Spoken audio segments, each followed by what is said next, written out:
In this video, we will introduce Chapter 7, Polynomial Interpolation. So the outline of this chapter is to go through a brief introduction in this video, and then we will look at Newton interpolating polynomials and Lagrange interpolating polynomials. So polynomial interpolation is the procedure of fitting a polynomial of degree n to a set of n plus 1 data points. So for example, if we have 2 data points, then we can fit a polynomial of degree 1, which is a linear function, between the points. If we have 3 data points, then we can fit a polynomial of the second degree, which is a parabola, between the points. If we have 4 data points, then we can fit a cubic function between the points. And if we have 5 data points, we can fit a polynomial of degree 4 between the data points. And we can get higher and higher orders of polynomials with greater numbers of data points. So polynomial interpolation relies on the fact that for every n plus 1 data points, there is a unique polynomial of degree n that passes through these n plus 1 data points. This fact relies on the fundamental theorem of algebra that states that every degree n polynomial has exactly n roots. To find the unique polynomial of degree n that passes through n plus 1 data points, we need to solve a linear set of n plus 1 equations with the coefficients of the polynomial being the unknowns.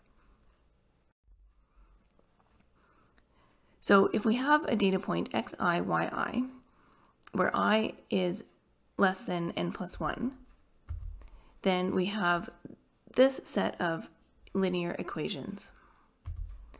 We can write this in matrix form as shown here.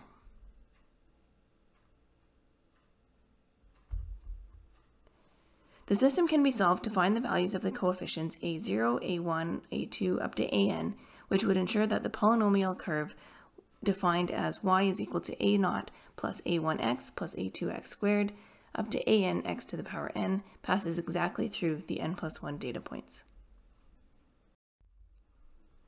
So let's look at an example. Let's find the interpolating polynomial that would fit these 4 data points shown here.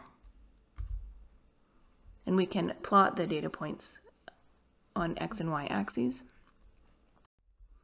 There are 4 data points, so we can fit a third degree polynomial whose coefficients can be found by solving the following system of 4 linear equations.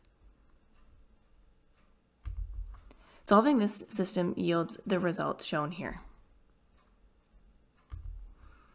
Therefore, the interpolating polynomial that would pass through all 4 data points is given by this expression here.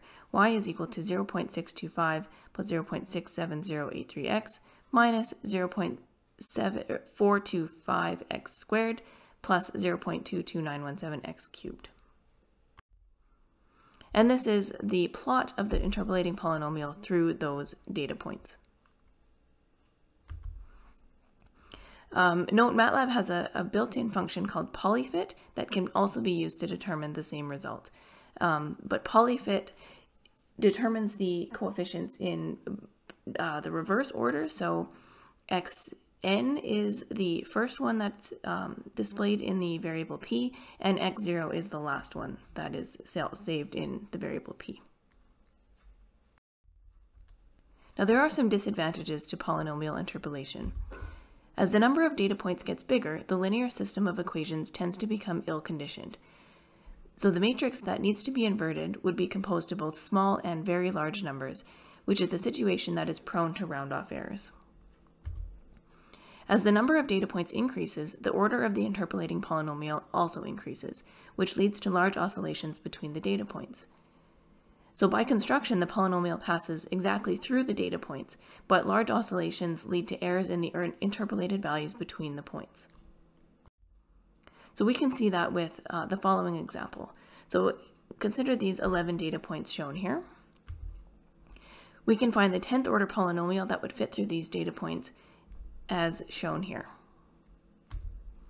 The polynomial passes exactly through the 11 points, however, in between it oscillates wildly, particularly near the ends, as you can see with these areas shown here. These data points were generated from the Runge function, which is y is equal to 1 over 1 plus 25x squared. And the plot here shows the exact function overlaid with the interpolating polynomial. So it is clear that the polynomial interpolating function would produce erroneous results for values outside of the control points. And this function was actually developed by Runge in the 19th century to show that higher order polynomials using higher order polynomials to approximate functions does not always improve accuracy, but can actually have detrimental effects between the control points.